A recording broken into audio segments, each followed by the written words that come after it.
¿Qué tal? ¿Cómo le va? Muy buenas noches. Le saluda Jaime Barrera y me da mucho gusto darle la bienvenida a Periodismo en Plural, una emisión más en este lunes 21 de julio. Tenemos tres temas importantes. El primero, este saldo trágico que han dejado las lluvias, que combinadas con este desastre urbano que tenemos en distintos puntos del área metropolitana de Guadalajara, ha cobrado como cada año ya casi una decena de víctimas. La semana pasada pues sufrimos ahí la muerte de una bebé, la desaparición de una joven que se sigue buscando. Vamos a platicar de eso, de nuestro déficit en el equipamiento hidrosanitario de la ciudad que provoca todos estos sobresaltos. También vamos a platicar de la violencia contra las mujeres por este feminicidio de alto impacto, el tercero que se da de manera consecutiva desde aquel de esta influencer en Zapopan en el mes de mayo, en junio el de Katy, la enfermera que también fue ultimada en una carnicería mientras huía de su expareja, y ahora este feminicidio de Carla que también dejó entrever cómo circulan armas de grueso calibre con toda impunidad. Y finalmente vamos a ver y vamos a revisar el caso Ovidio, que, bueno, luego de que se inscribió como testigo protegido, ha coincidido con un endurecimiento de Donald Trump en todo el tema de exigencia a mayores resultados al gobierno de México en el combate al narcotráfico, al grado de amagar con aplicar aranceles por el 30% de no haber más resultados en el combate a los cárteles de la droga. Temas que tenemos en nuestra emisión de hoy. Le doy la bienvenida a mis colegas. Charo Bareño, muy buenas noches. Buenas noches, Jaime, es un gusto igual estar con Iván y con Guillermo en esta noche. Guillermo Velasco. Pues un placer compartir cancha periodística en este lunes con muchos temas y preocupantes temas e interesantes temas, así que un placer volver a coincidir. Gracias, Guillermo. Iván Arrazola, ¿cómo estás? Muy buenas noches. Jaime, buenas noches, un gusto estar aquí con todos ustedes. Gracias. Iniciamos, Charo, nuevamente el saldo trágico por las lluvias. Así como es. Cada año, desgraciadamente, desde hace muchos años. Así es, Jaime, y lamentablemente con lo ocurrido en la Martinica, donde tantas familias salieron damnificadas, una bebé, inclusive una de las reporteras del noticiero de ustedes habló con la familia, con el papá, cómo estuvo el papá que hizo todo lo posible por salvar a su hija. Y son los saldos rojos, son los saldos lamentables de estas lluvias. Tú decías casi una decena y efectivamente está una joven desaparecida. Y eso lo vemos cada ciclo, cada año con las inundaciones, donde pues ¿a qué van las autoridades? Que no tires la basura, que se llenan, que hacen labores de limpieza, pero esto va más allá, es la infraestructura, es la falta de planeación, son los socavones también, que los hemos visto por toda la ciudad, por toda la zona metropolitana. ¿Y qué te dan las autoridades? Un paliativo nomás, o sea, no hay más allá. Los colectores simplemente no tienen esa capacidad ante tanta agua que tenemos en cada ciclo. En el caso de Zapopan, pues son 144 fincas las dañadas, 20 comercios, de las cuales 29 fincas son inhabitables. Ya hoy, el día de hoy, el Ayuntamiento de Zapopan habla de reubicarlas en el poblado de Nextipac, que ustedes recordarán, esa era la zona de las grietas de Nextipac hace varios años. Ahí se creó una infraestructura, o sea, de casas en la época del actual gobernador, él como alcalde, Pablo Lemus, y que no se llegó a tanto, de habitarlas ahora, y este es un planteamiento que hacen. Sin embargo, pues es la falta de planeación. El IMEPLAN habla de 363 puntos de riesgo en la zona metropolitana, de los cuales son 24. Los académicos de la Universidad de Guadalajara hablan de 580. Y hay un contraste en las cifras, en los puntos de riesgo.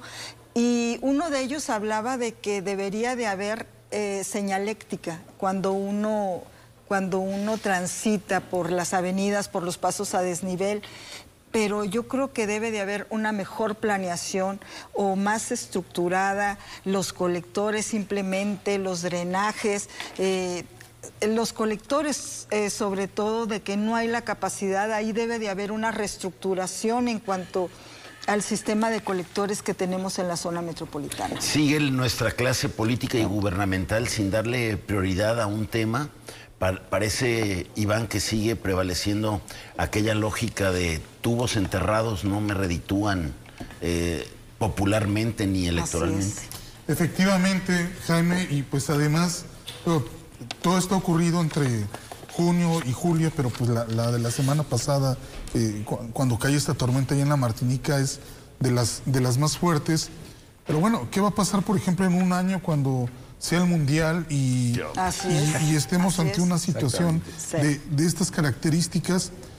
Mira, lo más preocupante en todo este asunto es que me parece que todo lo que se viene arrastrando desde el pasado, cómo se permitió que se fraccionaran ciertas zonas donde había pues estos ríos, estos arroyos que pues eran un peligro, ¿no? Sí, ciertamente, pues en algún momento se secaron y hubo temporadas pues no tan buenas en materia de lluvias, pero evidentemente la naturaleza cuando llega con toda su fuerza, pues vemos el desastre que genera.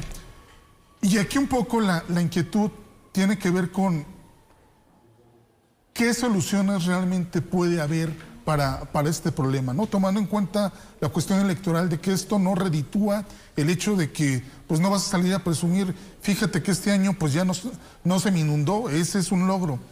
No funciona así, ¿no? Ante lo grave de la problemática yo creo que sí reditúa, al contrario de lo que piensan, si lo solucionaran, ¿no? Pero aquí la cuestión, o sea, por ejemplo, dice el gobernador, vamos a invertir 9,000 millones de pesos para arreglar el drenaje profundo en los próximos años.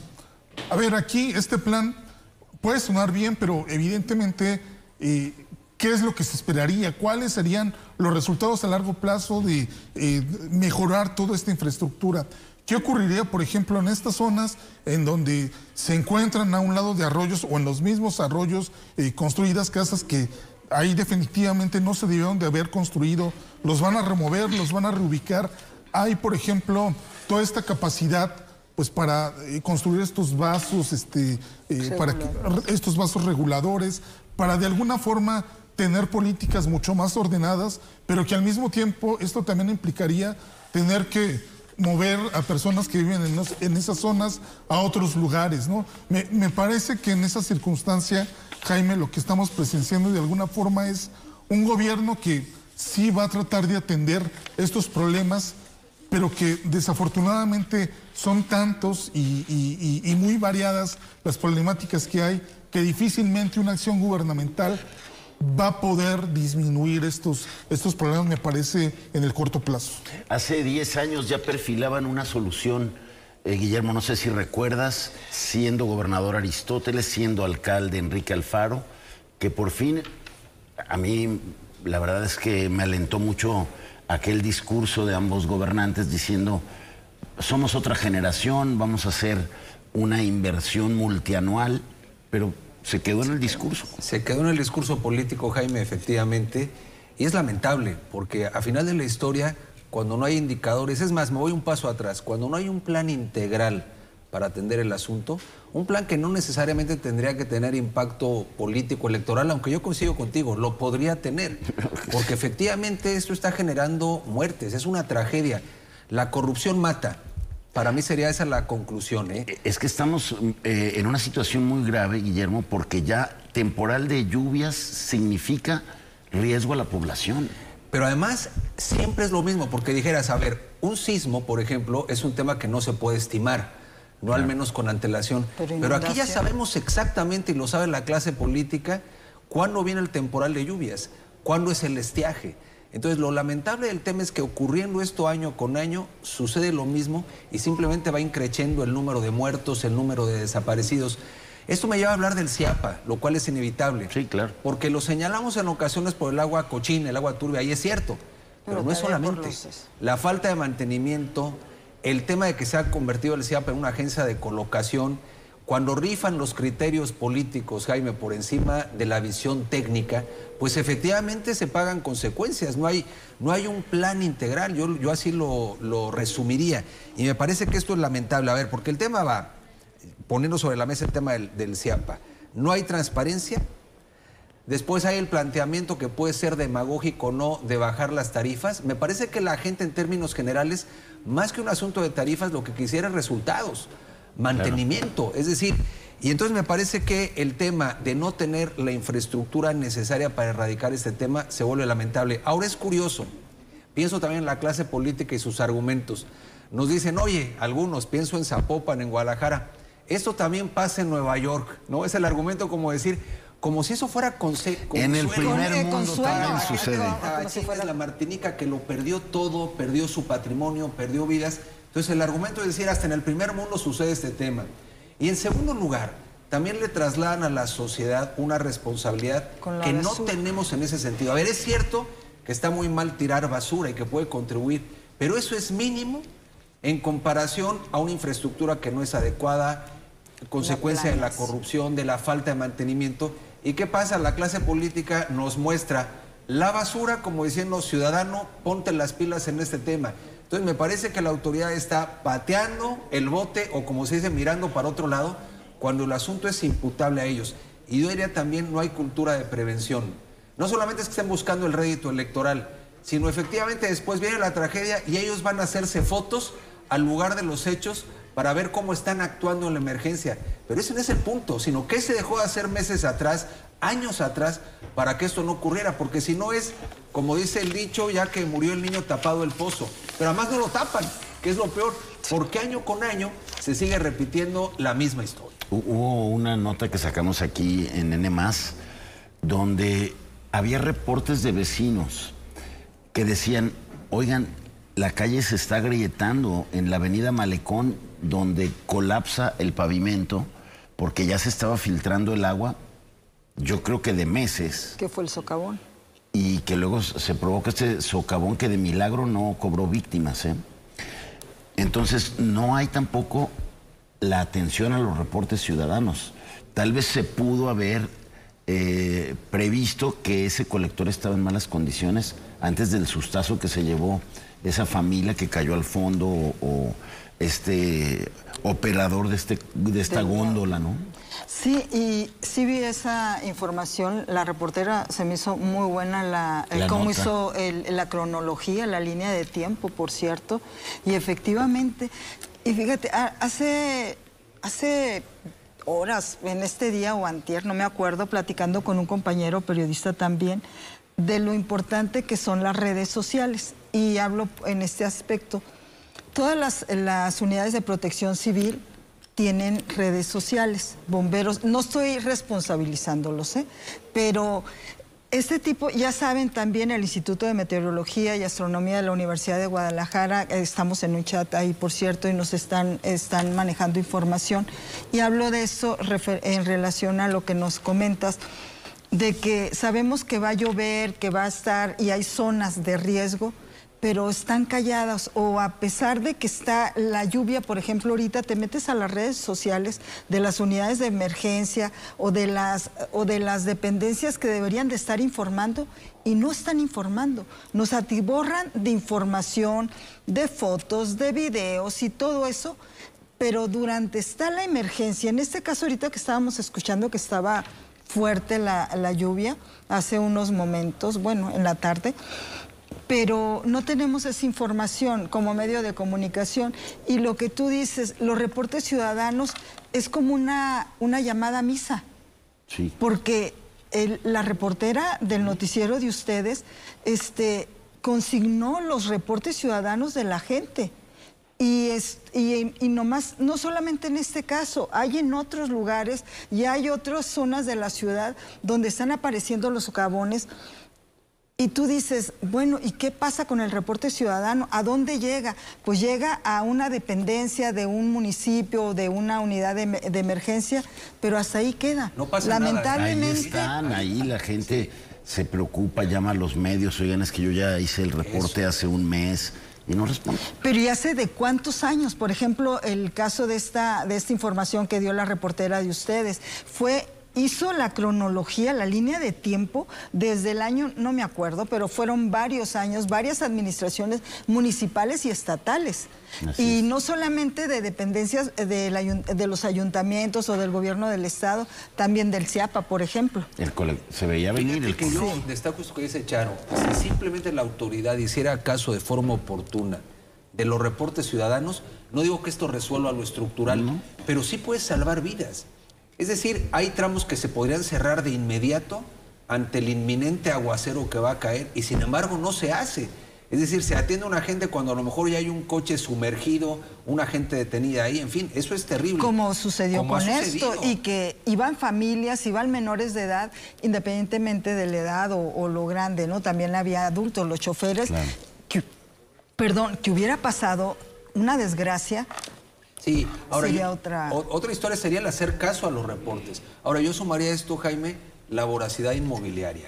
También. Porque también eso totalmente. es cierto. A ver, el vocacionamiento de la tierra es el vocacionamiento que tiene. Y efectivamente, cuando de alguna manera hay un crecimiento desordenado, que también ahí está de por medio la corrupción, la ganancia frenética de algunos, pues evidentemente se construyen lugares que no se tenía que construir. ¿Dónde estuvo la autoridad municipal que no hizo nada para detener la construcción de esas casas? Por supuesto. Que estaban sobre un cauce, ¿no? Eso se deja porque hacerlo de alguna manera puede tener un costo político, por negligencia, por ineficacia, por corrupción, pero efectivamente eso nunca tendría que haber existido ahí. Y hoy nos damos cuenta que existía equivocadamente, pero ante la tragedia. Lo único que de alguna manera vuelve a sacudir es la tragedia recurrente. Sin embargo, fíjate, el Ayuntamiento de Zapopan no va a entrar, no va a solicitar la declaratoria de emergencia para solicitar los recursos del Fondo de Desastres porque hubo apercibimientos a todas esas familias y por eso no entra. Esa es no otra, atendieron el apercibimiento. No atendieron el apercibimiento. Pues mira, me parece, Jaime, que de continuar con este crecimiento desordenado que existe en la zona metropolitana de Guadalajara, difícilmente se podrá resolver este problema. Sí. Entonces, pues, bueno, me parece que entonces las autoridades tendrán que definir rutas mucho más claras exactamente de qué es lo que se quiere hacer y cuáles serían las ventajas, ¿no? De escoger entre diversas políticas públicas y dejarse de echar la culpa de que llovió mucho este día y por eso pasó lo que pasó, ¿no? Efectivamente, un tema que debe de ser prioritario para los gobiernos actuales y los gobiernos futuros.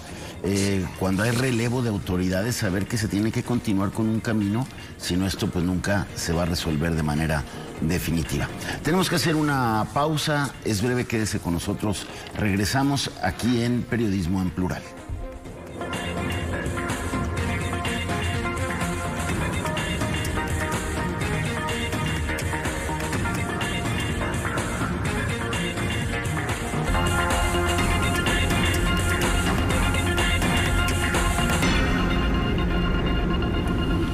Gracias por continuar con nosotros aquí en Periodismo en Plural. Lamentablemente, en julio, la semana pasada, se registró un feminicidio más de alto impacto, que como le comentaba al principio, se sumaron al que hubo un mes antes con esta enfermera que también murió asesinada, la influencer, que fue asesinada también en vivo mientras tenía ahí una transmisión en sus redes sociales. Y ahora, además, nos damos cuenta por este feminicidio de Carla, que lo comete un hombre fuertemente armado, con un fusil de asalto, una R-15, que, bueno, también nos dejó en evidencia el incremento en la aportación de armas de grueso calibre en mano de los delincuentes, Guillermo. A ver, es terrible, ¿eh? Como bien lo apuntas de suyo, pues la noticia del feminicidio es dramática. Es una buena noticia que esté detenido este sujeto. ¿Lo detuvieron hoy? Sin duda alguna, eso me parece que está muy bien. Se tiene que ir al fondo de este y otros casos, ¿eh? Porque también hay que decir que hay casos que quedan lamentablemente en el olvido. Pero efectivamente, a ver, las imágenes que son terribles y que las vimos, por lo que registraron las cámaras, pues es un personaje no solamente violento, sino que va fuertemente armado y se conduce con total impunidad. como quien lleva esa arma de habitual y la utiliza a sangre fría. Esa es al menos la percepción que queda. La saca del asiento trasero, comete el homicidio y la vuelve a aventar ahí en el asiento trasero. Es así, como decir, ni siquiera esconde el arma. Echa la chamba a guardar mi instrumento de trabajo. Un poco de esa sensación. Y es terrible. Entonces esto, si nos vamos al fondo de por qué ha habido, me parece en términos generales, no solamente en Jalisco, sino en todo el país, un fracaso en las políticas para erradicar los feminicidios, porque eso es así. A pesar de que el tema sea mediatizado, sea visibilizado, el tema ha quedado, para decirlo coloquialmente, en mucho ruido y pocas nueces. En realidad esto sigue avanzando. Pero parte de la explicación es, o podría ser parte de la explicación, es que efectivamente hay colusión de algunas autoridades con quienes delinquen.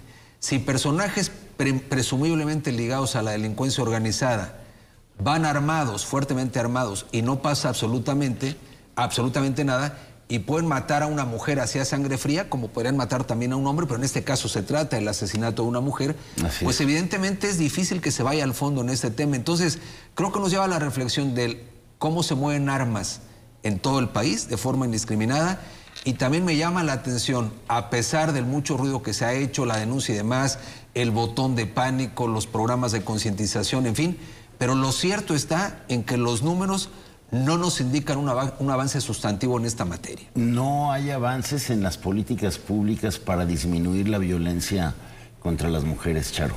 Ahí están los números. Ahí están los números. CLADEM hablaba de 56, la Fiscalía, el reporte que hace es de 16. Lamentablemente este caso de Carla, que terrible, definitivamente, por donde se mire, pues nos habla de, en primer lugar, que las autoridades, en este caso la Fiscalía Estatal de Jalisco, no están vinculando estos feminicidios con una criminalidad o con la delincuencia organizada, y no solamente por el uso de alto calibre que se utilizó, porque en otros casos también ha habido feminicidios en zonas calificadas o señaladas totalmente inseguras. Y si no se hubiera viralizado o cómo se dio este hecho, a lo mejor la autoridad lo hubiera dejado como homicidio doloso. Así lo están manejando algunos especialistas, colectivos. Simplemente Ana Pérez Garrido, asesora jurídica del Observatorio Ciudadano Nacional del Feminicidio, dice: llama la atención lo común que se ha vuelto que cualquier persona tenga acceso a un arma de esa naturaleza. Se trata de una investigación en un contexto de alta criminalidad que impacta en la vida de las mujeres, y jurídicamente no están investigando esa relación entre la violencia feminicida y la criminalidad o la delincuencia organizada. Eso también, ¿de qué te habla? La impunidad con la que circulan las armas en el Estado, como hemos visto en Villa Hidalgo, en Poncitlán, en varios municipios donde el ejército y las fuerzas de seguridad a nivel federal y a nivel estatal han decomisado armas que tú dices, por ejemplo, un fusil Barrett calibre 50 con un fusil M4, o sea, que tumban helicópteros, unas bazucas. Como aquel que tiraron hace 10 años. Exactamente. En Villa Purificación. Un helicóptero del ejército. Un helicóptero, los famosos Hawk, se llaman así, ¿no? No me acuerdo. Pero ¿eso de qué te habla? O sea, de total impunidad en el uso de las armas, no solamente por los grupos delincuenciales, sino gente que trabaja para ellos. O sea, y que así como cometieron este terrible feminicidio, donde no solamente se conoció, conmocionó a todo el país, sino se conoció a nivel mundial a través de este video. A ella se le estuvo revictimizando al utilizar este video, multiplicando, transmitiéndolo. Esa es otra cosa, cómo se revictimiza en las redes sociales. Y luego a la familia, pues, ¿qué puede hacer la familia? Nomás estar viendo el dolor de estar viendo cómo asesinaron a su hija, a su hermana, a su madre. Ella era madre de una pequeña. O sea, es todo lo que lleva detrás de este asesinato, de este feminicidio. Y las autoridades, ojalá que no solamente porque este caso fue mediático y Y pues ya detuvieron a este tipo hoy que fue trasladado al penal, que también así fuera en los otros casos de feminicidio, porque hay una total impunidad en los casos de feminicidio 95%, en este estado y en este país. Y ese es el incentivo para cualquier acto delictivo. Exactamente, no pasa nada. Hay que hacer una revisión tanto de las políticas públicas para combatir la violencia contra la mujer, como para esta cuestión de tanta arma en manos de delincuentes. Sí, desde luego. Y además, pues aquí hay una cuestión. Si nos ponemos a revisar que ya las habían políticas... anunciado una a principios de año, en febrero, sí, después de una mesa de seguridad, el gobernador Pablo Lum salió a decir que iba a haber un operativo que se llamaba Ciudad Segura, una cosa así. Entonces, pues yo creo que hay que revisar y hacer ajustes en ambos programas gubernamentales. Ha habido dos apuestas. Una tiene que ver con el desarme voluntario, que este es un programa del gobierno federal de que, pues, por ejemplo, tú tienes una granada en tu casa y pues te pueden dar hasta 800 pesos por regresársela al ejército. O, por ejemplo, una de estas armas que utilizó esta persona para asesinar a Carla, hasta 26,000 pesos te podrían dar por devolver este tipo de armas. La cuestión es que funciona un poco este tipo de políticas. Del 2021 al 2024 se devolvieron cerca de 1,700 armas, la mayoría de ellas pues ya armas muy viejas, ya en desuso, pero también por otro lado está esto que el gobierno, desde el sexenio de López Obrador, de demandar a las armadoras, ¿no? En Estados Unidos, pues por toda esta cuestión de las armas que están llegando hacia México. Yo no sé si en realidad esto tendría que ver con demandar directamente a las armadoras o más bien demandar a los intermediarios, demandar a quien se dedica a comerciar estas armas. Porque además aquí hay una cuestión. Ustedes recordarán un operativo, me parece que fue en el sexenio de Peña Nieto, el operativo Casablanca, un operativo pues muy condenado en su momento porque pues lo que hacían era ver de qué forma las armas ingresaban a México desde Estados Unidos, pero pues lo hacían con agentes de Estados Unidos directamente, y se perdió esta parte de alguna forma de tener más herramientas o mecanismos de inteligencia para ver exactamente cuál es la ruta que recorren las armas que llegan desde México hacia Estados Unidos y que pues son una parte fundamental de este problema que tenemos de violencia en México, ¿no? Entonces, me parece que es necesario revisar nuevamente, si bien el gobierno de México le ha exigido al gobierno de Estados Unidos que frene el tráfico de armas hacia México, pues me parece que con una demanda a las armadoras no es suficiente, ¿no? Se tiene que detener de manera mucho más precisa, mucho más eficaz, ¿no? Más eficaz, ¿no? Poderosísima la Asociación del Rifle en Estados Unidos. Sí, a ver, es parte incluso de una cultura que además reditúa votos. A ver, es parte de la política norteamericana en el ala republicana fundamentalmente, con las consecuencias muy graves que tiene. Pero también tú retirarías eso y tendría consecuencias políticas, al menos para un determinado bando, ¿no? Ahora, volviendo, yo quisiera apuntar algunas cosas más, Jaime, si me lo permites. Adelante. En el tema, no solamente este lamentable caso, el de Carla, sino porque el asunto creo que no ha caminado, a pesar de que es doloroso, es lamentable. Yo creo que hay una gran falta de coordinación en el país y políticas fragmentadas para atender el tema de asesinatos de mujeres, de feminicidios. Si te fijas, hay muchas narrativas, pero a la hora de la verdad, las fiscalías operan de manera distinta, no hay seguimiento y por lo tanto hay un 95% de impunidad. Me parece que también es un tema que lamentablemente se ha convertido más mediático e ideológico que eficaz. Es decir, yo me canso de leer y ver el tema de que se atiende el asunto con perspectiva de género. Muy bien, pero lo importante es que camine en los ministerios. Sí, esa es la narrativa. Porque en realidad, en la práctica, hay procesos lentos, hay impunidad, o sea, no camina el asunto. Y luego tampoco se está yendo a la raíz del problema. Por ejemplo, el pulso de vida lo tienen unas cuantas mujeres. La inmensa mayoría no gozan de ese, llamémosle, privilegio. E incluso teniéndole, muchas veces mueren. Son asesinadas porque no funciona, porque llegan tarde, porque también se ha normalizado la violencia. Es decir, hay un componente también de largo recorrido cultural y educativo. Si te fijas, tiene que ser un tema de naturaleza integral. Formar, erradicar la cultura machista, desalentar la impunidad, pero si hoy hay personajes que pueden matar impunemente utilizando esas armas, como bien lo señalas, es la invitación a seguir haciéndolo. Hoy decía el gobernador Lemus en un mensaje en redes sociales, el que la hace la paga. Está bien, porque cayó este sujeto. Ojalá sea con todos. Es decir, es el que le hace la paga, tendría que ser lo recurrente en la política pública, en este y en todos los temas. Efectivamente, claro.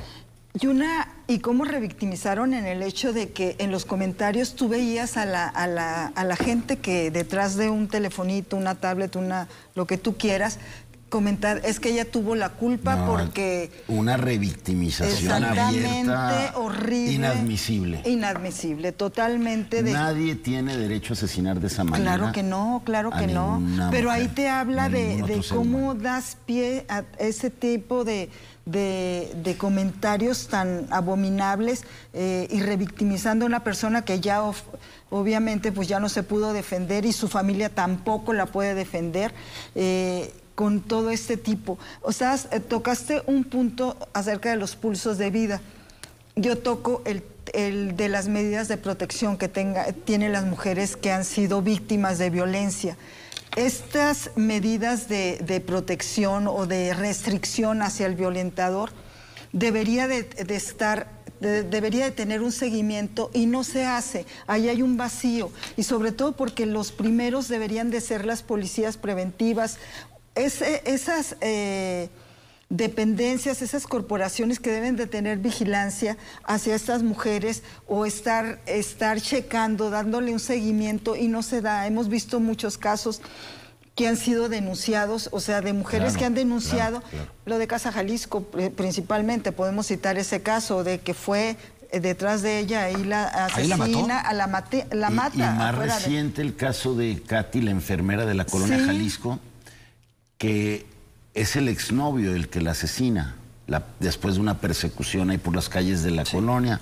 Ella pues ya la iba chocando, desesperada, se estaciona afuera de una carnicería, trata de refugiarse ahí y ahí la matan. Y fíjate cómo... La familia de Katy decía que ella fue al centro de justicia de atención para la mujer de justicia. Y que denunció y que dijo, no, pues es que no podemos atenderla porque no hay huellas de violencia, ¿verdad? Es que qué impotencia, ¿no? Lo que está diciendo Charo, qué impotencia, porque cuánta gente sí denuncia. Hay una falla institucional. Sí. Es que también hay la violencia psicológica, económica, aparte de la física, que te quieren ver casi ya a punto de morirte para que te haga caso la autoridad o para presentar una denuncia, y yo creo que eso no se vale, porque si tú tienes un centro de justicia para la mujer donde obviamente hay ministerios y se está apostando por ministerios mujeres o que realmente se esté trabajando con perspectiva de género, y no solamente en el centro de justicia para la mujer, sino también en la fiscalía del Estado, los magistrados, o sea, el Poder Judicial, los jueces también deben de trabajar. Hay casos donde no por ser mujer ya trabajas con perspectiva de género, también, o sea, hay casos donde también hay mucha negligencia, hay una inclinación a no actuar a favor de las víctimas. Ahora, lamentablemente. Hay que decir claramente, Jaime, que aquí, presumiblemente en el caso del asesinato de Carla, podríamos estar ante un caso vinculado a la delincuencia organizada, pero también hay que dejar en claro que no siempre es así y se tiene que ir sobre todos los casos. Es decir, la violencia hacia la mujer tiene muchas manifestaciones. Claro. Y me parece que la invitación a la sociedad sería denunciar desde el principio, porque también hay un tema de gente que va aguantando lo indecible y quien es violento va increciendo, Y como dice un dicho, el que cede poco a poco. Y me parece que aquí, cuando hay las primeras manifestaciones de la violencia psicológica, la violencia económica, el maltrato, hay que denunciarlo. Ahora, la autoridad tiene que hacer su chamba, pero efectivamente también es cierto que hay gente que calla por temor, porque piensa que las cosas van a cambiar. Hoy me zarandeó, me empujó, me insultó. Ese ya no tiene remedio. Ya no tiene remedio. Viene desde el noviazgo también. Exactamente, viene desde atrás, es parte de una desintegración familiar, de una cultura machista, una falta de respeto, de falta de valores en la sociedad. Es un conjunto de muchas cosas. Así es, tiene que haber una respuesta mucho más pronta. Es que es de los dos lados. O sea, también Hay mujeres que no denuncian, simplemente dicen, no va a pasar nada, o va a ser muy lento el proceso. O me va a ir peor. O me va a ir peor. Y está el otro lado, el institucional, de si no tiene ciertas características, entonces no podemos levantar la denuncia. Me parece que sobre todo en este caso de Carla, esto no puede quedar en que, bueno, ya atraparon al asesino, se hizo justicia. No puede quedar ahí. La sociedad necesita tener más información. ¿Por qué ocurrió? ¿Cuál fue el móvil que motivó a este individuo a hacer esto? Se requiere también socializar lo que está pasando para que esto no únicamente se convierta en un pleito en redes sociales donde es que Carla tuvo la culpa, es que este individuo ya tenía tiempo molestándola. Me parece que eso no va a ayudar a resolver la violencia.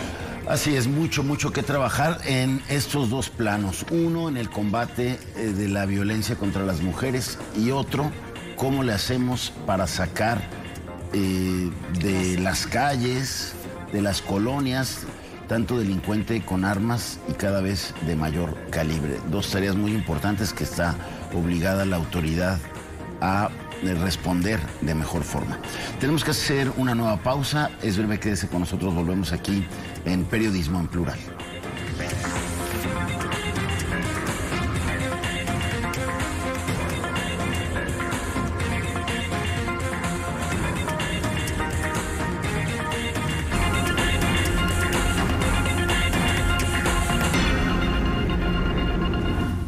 Regresamos a Periodismo en Plural, a nuestro bloque de cierre con este tema que tiene que ver con la incorporación de Ovidio Guzmán, el hijo de uno de los cofundadores del cártel de Sinaloa, junto con el Mayo Zambada, y cuyos hijos hoy se odian y tienen convertido a Culiacán en un infierno. Sí.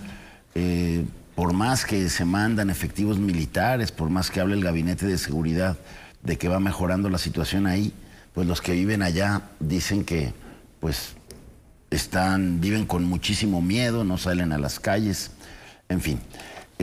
Se incorporó a estas filas de los testigos protegidos en Estados Unidos.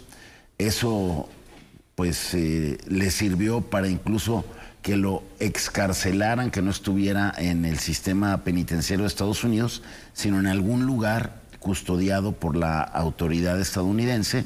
Pero eso coincide también con un endurecimiento de la administración Trump en contra del gobierno mexicano, con otro reclamo más de no están dando los resultados en el combate a la delincuencia organizada, y si no me dan resultados, el 1 de agosto vamos a aplicar aranceles del 30%, Iván.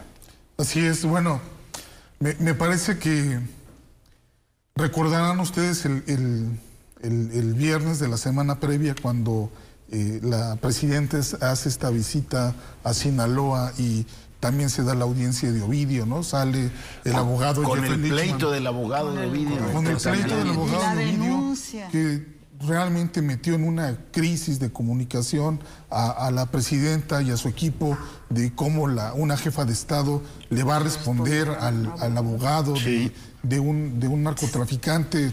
Era algo que pues no se podía creer. Afortunadamente para la presidenta, que todavía el lunes sale y dice, lo voy a acusar porque me está difamando, entonces lo voy a demandar, y es presidenta, pero el delito de difamación en México ya no existe, lo tendría que demandar por otra cosa. Me parece que estaba dando palos de ciego hasta que aparece Adán Augusto con este tema del secretario de Seguridad, y eso me parece que también calma un poco la presión, ¿no? En el sentido de que, pues bueno, se traslada a otro punto, ¿no? La agenda, pero me parece que en el fondo queda presente esta cuestión de que parecía que cuando hablaba el abogado de Ovidio, pues era un alto funcionario del gobierno de Estados Unidos, ¿no? Señalando directamente al gobierno de México, ¿por qué ustedes quieren intervenir en este proceso de la negociación cuando ustedes no tienen nada que hacer?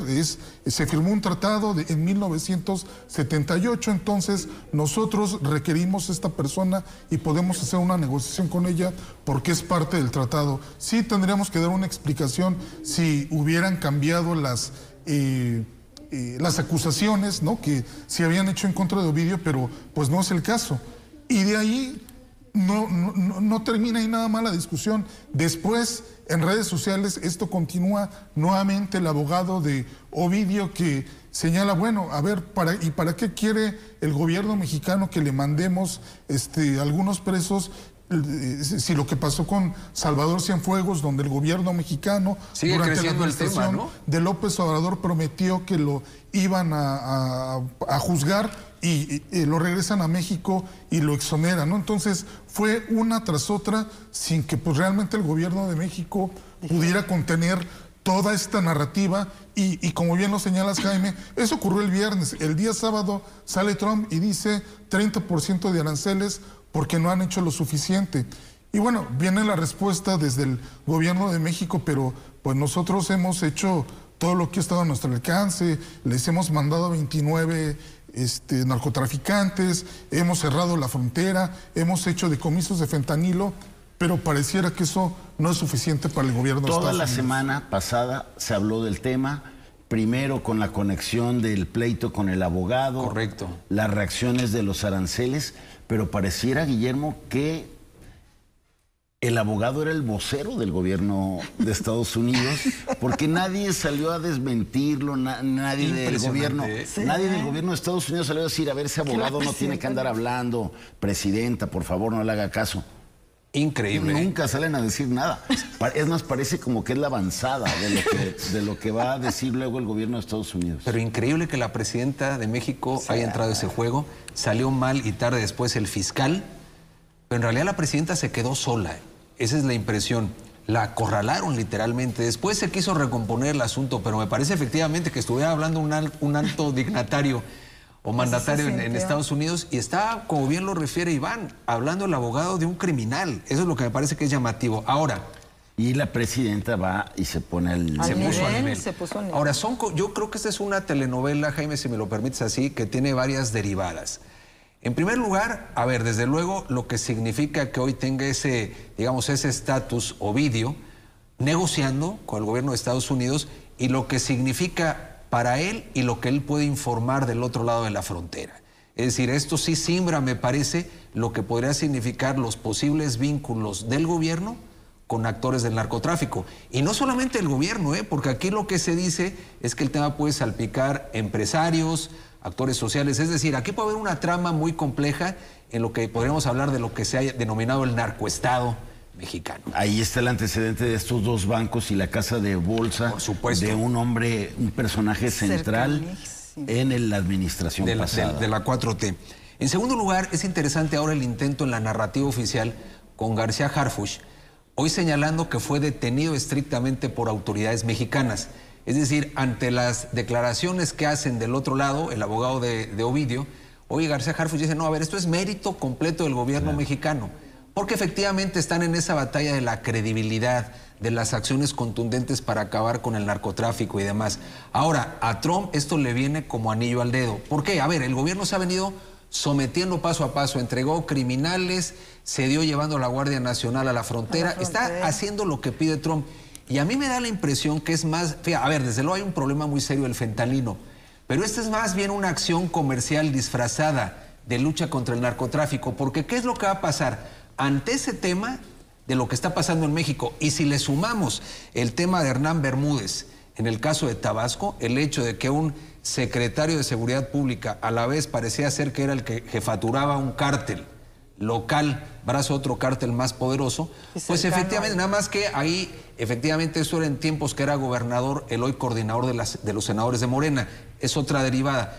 Pero ¿qué logra Trump con esto? Avienta la amenaza de los aranceles y con esto pudiera anticipar incluso las negociaciones del TEMEC, que si bien es cierto son hasta el año 26, efectivamente me da la impresión que es una presión política comercial y le viene bien lo que está ocurriendo, porque en el fondo vuelve a demostrar Trump el poderío, somete al gobierno mexicano, esa es la realidad. Otra cosa es vamos a ver qué logra desplegar la presidenta, pero si la presidenta se puso a pelear con el abogado de Ovidio, pues me parece que no es la mejor línea para defender lo comercial, lo jurídico, en un entramado por demás complicado. Hoy realmente hay una serie de derivadas en torno al narcoestado muy delicadas en México. Ahora, se da a unos días, a 4 días de que se cumpla un año de aquella extracción que hace, y yo creo que ahí Ovidio jugó un papel muy, muy importante. Él fue el que le dijo al hermano, a ver cómo le haces, pero tenemos que traer al señor Mayo Zambada acá. Y se lo llevaron. Y se lo llevaron hace un año, 25 de julio.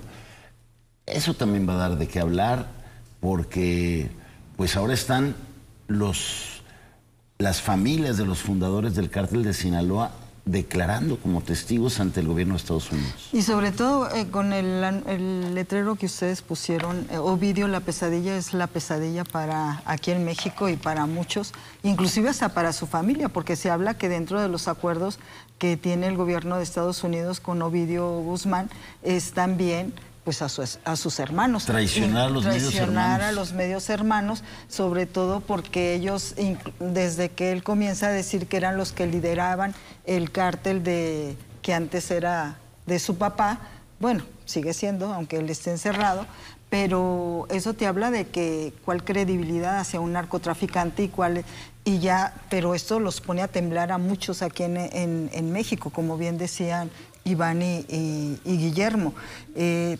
Pueden decir el doble discurso, la doble moral de Donald Trump o del gobierno de Estados Unidos, que por un lado dice que no va a negociar o que son terroristas más bien los cárteles de México, pero estás negociando y estás acordando con narcotraficantes, que otra de el fentanilo, que no han hecho nada. Y es cierto, México ha hecho lo que ha dicho Estados Unidos con lo de, principalmente cuando comenzó el discurso de Donald Trump acerca de lo del fentanilo, los cárteles y todo eso, donde se fue directamente a Sinaloa. Las cifras las da Omar García Harfuch, de que 1.500 detenidos y de que un número de decomiso en drogas, en fentanilo, o sea, que históricos, pero eso no ha movido en nada el discurso que tiene el gobierno de Estados Unidos hacia México. Al contrario, lo ha endurecido más. La presidenta, obviamente, criticable el hecho de que se haya rebajado a un nivel de un abogado, de un narcotraficante, que también es abogado de sus otros medios hermanos, narcotraficantes también. La presidenta hoy en la mañanera dice, yo doy ya por sentado este asunto, este tema del abogado que no tiene ya por qué hablar, la denuncia se hizo, pero bueno, como dices, una demanda por difamación, o sea, es aquí como no sucede nada, ¿no? Además, el abogado está en Estados Unidos, aquí llega a México, ¿cuándo va a venir? Pues nunca. Así es. Dijo, ese ya no es tema el martes, la presidenta. Sí, ya no es tema. Ya después se había dado ahí todo un sainete y exhibida verbal. Que se dio, y también está ahí todos estos trascendidos, Iván, de estas listas que hay y que ahora el gobierno de Estados Unidos no solamente quiere capos, sino cómplices de los capos, especialmente de la clase política. Es que me parece en ese sentido que pues Claudia Sheinbaum está pagando facturas que son directamente de López Obrador. Durante sus sexenios se da un fenómeno donde pues le toca a la administración Joe Biden completa, pero pues un presidente muy débil, ¿no? Y más a la luz de todo lo que... Pero es con Biden cuando hacen la operación Mayo. Pero la hacen al final, o sea, López Obrador en algún momento se refirió al Departamento de Estado como el Departamentito de Estado, restringió las actividades que hacían la DEA, ¿no? Las sí, le decía cosas a Biden que nunca le ha dicho a Trump. Que nunca le ha dicho a Trump. Y en el caso de Claudia Sheinbaum, Donald Trump lleva 6 meses y pareciera que lleva 2 años, o sea, es una tras otra. Y ha sido consistente en el discurso de esta alianza intolerable entre el crimen organizado y el gobierno. Estas palabras tan duras que pronuncia que están pasmados, dicen. El día viernes están pasmados. La escalada de la semana pasada fue justo esa. El gobierno le tiene miedo a los cárteles, no van a la oficina, les tienen miedo. Si pensamos que nos había sorprendido Trump con las declaraciones, siempre va a haber una más contundente. Siempre le va a escalar. Y si a eso se le suma que el día viernes, cuando se da todo esto, la presidenta está en Sinaloa, al siguiente día viaja a Baja California, pues todavía se hace más evidente esta presión que ya hay. Esto de Adán Augusto no ayuda porque de alguna forma sigue digamos, de alguna forma confirmando esto de que el gobierno de Estados Unidos quiere políticos y no va a cesar en ese intento de que al final le terminen entregando, no sabemos a cuántos, pero le queda un largo todavía periodo a Donald Trump, así que esta presión no va a bajar, ¿no? ¿Qué escenario ves ahí, Guillermo? Fíjate que esa es para mí la pregunta de fondo, es qué va a hacer la presidenta de la República con ese tema, porque creo que ella hereda efectivamente una serie de complicidades, posibles acuerdos. Ya han tenido que aguantarse. Ya ha tenido que aguantar, porque en el fondo, de manera tenue, de manera quizá un tanto tibia, deliberadamente tibia, pero por ejemplo, ella también hasta cierto punto arropa a Dan Augusto, porque se va con el discurso de decir, a ver, hechos, no opiniones al respecto, pero a ver, me parece que hay temas que van más allá del sentido común y la contundencia en el caso de decir, oye, fíjate, hoy se les revierte las acusaciones contra García Luna, porque el argumento era el mismo, es decir, no estaba Calderón enterado de las maniobras del secretario de Seguridad Pública. Es imposible que no estuviera. No es el mismo Calderón y Además, que hoy estamos viendo exactamente lo mismo. Entonces, ¿qué va a hacer la presidenta? ¿Va a seguir de alguna manera en esa postura de arropamiento, de cierre de filas del obradorato? Hay quien dice que va a romper. Yo lo veo difícil. Me parece que su margen de maniobra hoy, con la fuerza que siguen teniendo este grupo político que fue clave para llevarla al poder, yo no veo un rompimiento. Pero claro, también hay que entender que viene un periodo electoral, viene el palomeo de candidaturas en el 27. Entonces yo creo que estamos ante me parece a mí, yo creo que la presidenta está hoy en un momento crucial, muy delicado, porque es la presión del gobierno de Estados Unidos, ha tenido que ceder en todo. Es el tema de en ocasiones defender lo indefendible. Abrió poquito en la puerta de decir que se investigue, o sea, Dan Augusto, pero nomás así. ¿Qué lectura le damos a la ausencia de Andy en el Consejo Nacional de Morena ayer? Ya lo justificaron. En esta perspectiva del rompimiento o no. No, y además, no solamente la ausencia, por un lado, de Andrés Manuel López Beltrán en el Consejo Nacional de Morena. Tú ya le haces caso, ya no le dices Andy. Andy, bueno, Andy. No le gusta, acuérdate que no le gusta. Andy López Beltrán. Pero también el del gobernador de Sinaloa, ahora en la reunión que tuvieron del gabinete de seguridad, Rubén Rocha Moya, este fin de semana. O sea, dos ausencias muy significativas. Y Monreal. Monreal no también, muy significativas estas ausencias que te hablan de cierta manera el rompimiento y que se están dando. ¿Rompes o no todo. rompes? Sería la pregunta con la presidenta. Que se están dando con todo. Esa es como la gran incógnita hacia el 27. ¿De dónde salen las candidaturas? ¿Quién va a palomear? ¿La presidenta o Andy desde el partido Morena? ¿A dónde se va Luisa María Calderón? ¿Con la presidenta o con Andy? Bueno, no, ahí está el... Sí. Me parece que hay mensajes muy importantes. Alcalde te refieres, ¿no? Sí, María Luisa Alcalde. Luisa María Alcalde. El hecho de que no haya estado Andy López Beltrán en esta coyuntura de señalamientos que hay sobre Dan Augusto, me parece que también pues, es dicen, una forma de... No le voy a levantar la mano en un momento tan delicado para el Grupo Tabasco, pero también Monreal ha dicho, yo ya terminé mi carrera, yo ya no pienso optar por algún otro puesto. O sea, se están moviendo las fichas y muy rápido. Desafortunadamente se nos acabó el tiempo. Habrá que ver, habrá que ver qué viene en esta relación tensa entre el gobierno mexicano y el gobierno de Estados Unidos, porque pues ya estamos a 21 de julio y el nuevo plazo vence el 1 de agosto. Así es de que habrá que ver si la mantiene o como otras veces la vuelve a posponer. Ojalá que así sea. Nosotros tenemos que despedirnos. Gracias, Iván. Gracias, Jaime. Gracias, bien. Muchas gracias. Buenas noches. Jaime. Muchas gracias. Pero sobre todo gracias a ustedes por habernos acompañado. Que tengan una excelente semana y los esperamos el próximo lunes aquí en otra cita de Periodismo en Plural. Pásela muy bien.